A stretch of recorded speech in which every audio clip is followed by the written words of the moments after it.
In today's video, I will show you how I transformed a Goodwill thrifted bread box that cost me $4 into a recharging station for our family's iPhones, iPads, tablets, etc.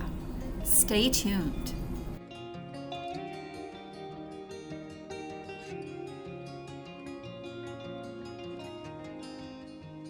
I will begin by showing you the footage from the Goodwill Trip where I purchased the bread box. It just so happened that the bread box was sitting in the new carts that the Goodwill clerk just pulled out. I will link that Thrift With Me video here. I also bought a bread box for myself. I'm going to try to make that into a charging station. They charged me $4 for the bread box. If it doesn't work out as a charging station, I will either sell it as a bread box or sell it as a charging station, so stay tuned. The supplies needed to complete this project include, first and foremost, the bread box, which I just so happened to find at Goodwill for $4. A can of wood stain. I picked mine up at Home Depot here in town. I will have a link to the stain that I purchased in the description below, but you're free to use any stain that you choose. You will need a paintbrush, rags, an X-Acto knife, the letter stencil. I will also link the recharge stencil that I used in the description below. This was a stencil that I personally created just using Word and some fancy font. No cost necessary, it's free. My husband used a hole saw for the back. You will need an electrical strip, white acrylic paint, zip ties, and a pencil. My husband and I worked on this bread box / charging station project together as a family arts and craft project. He removed the sliding door and separated it so we could easily stain both pieces. And here we have it set up on our kitchen table with the stain, the paintbrush, a couple of rags, and then the bread box. To break it down even further, this is a close-up look of the door that was removed. This is the inside of the bread box, which we will not be staining. This is the underside of the box where Goodwill wrote $4 on this item that we will upscale. This $4 price tag won't be visible unless you lift the box entirely up. It's on the underside. Goodwill here has a tendency to write prices directly on the item, and sometimes they even write it directly on the tag of a new with tag item. I did create a video about this topic, how Goodwill writes Goodwill across any new with tag item. I will link that video here. Let me know your thoughts and if you see similar situations at your thrift stores. Here is a closer look at the wood stain that we chose. I like the golden oak version, which gave it a little bit more color. This particular stain required only one coat, and we used it generously. I will have a link in the description below to this exact same stain that we used, but there are a variety of colors. Again, I chose this color because it had a little bit of the black and brown tones in it. Here is a photo of the staining process. If you are doing this as a family project, I would suggest that you be the one to apply the paint.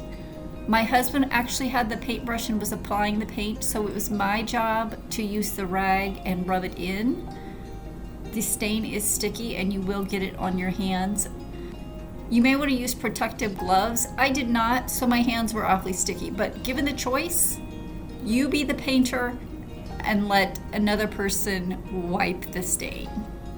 After both pieces were stained, we carried the bread box outside and set it in the sun to dry.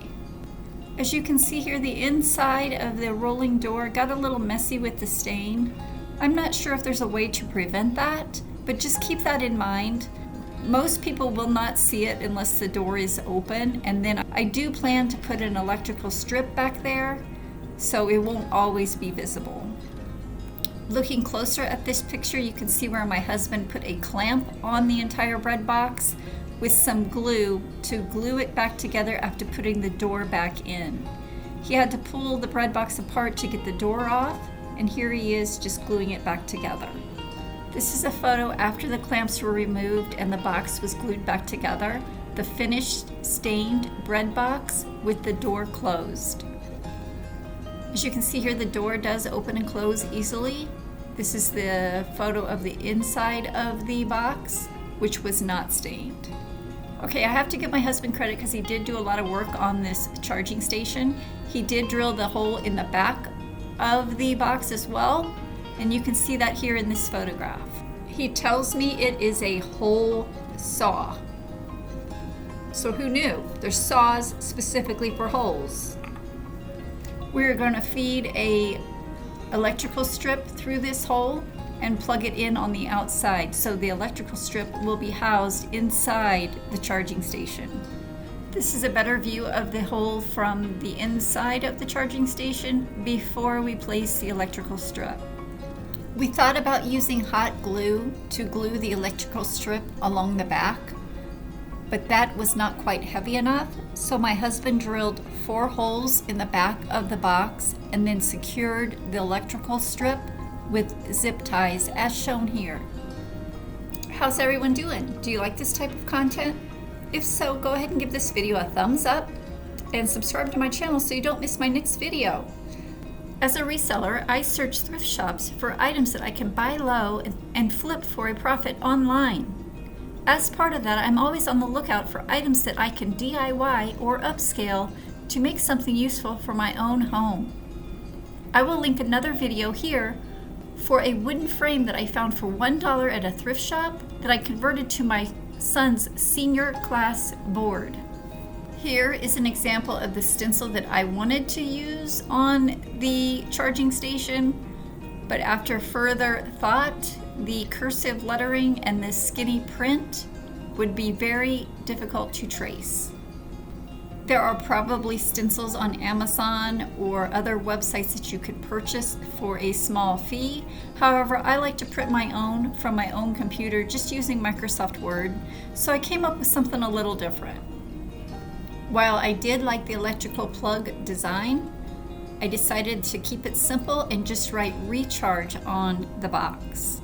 Okay, while I said this was a family project with my husband and I, here is my husband again cutting out the letters using an X-Acto knife. And he did a great job. Look at that. Okay, so from there, he took that stencil and traced it onto the sliding door of the box with a pencil. My husband did all this. He is wonderful. Okay, so after it was traced onto the bread box, he then painted it in white acrylic paint.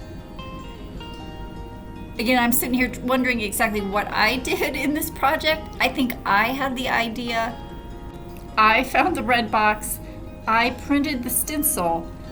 I made the YouTube video. He did all the steady hand work.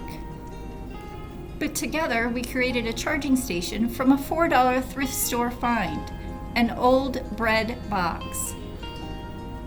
At this charging station, we can charge our iPhones, tablets, and iPads with all of the electrical cables hidden from sight when the door is closed. You could also prop it up on the kitchen counter as if it were an actual bread box, but instead it's a charging station with a phone hidden inside. Many of you that are watching have not yet subscribed to my channel. Do me a favor and click that subscribe button, and while you're at it, click the notification bell to be notified of my next video. Leave a comment below and let me know what you think of our bread box transformation. I think my husband did a wonderful job. If you think so too, let him know. Give this video a thumbs up. I hope this video inspired you to create your own charging station from a bread box that you own or may find at a thrift store or garage sale. If so, leave a comment below and let me know. I would love to see what it looks like. I create several videos a week.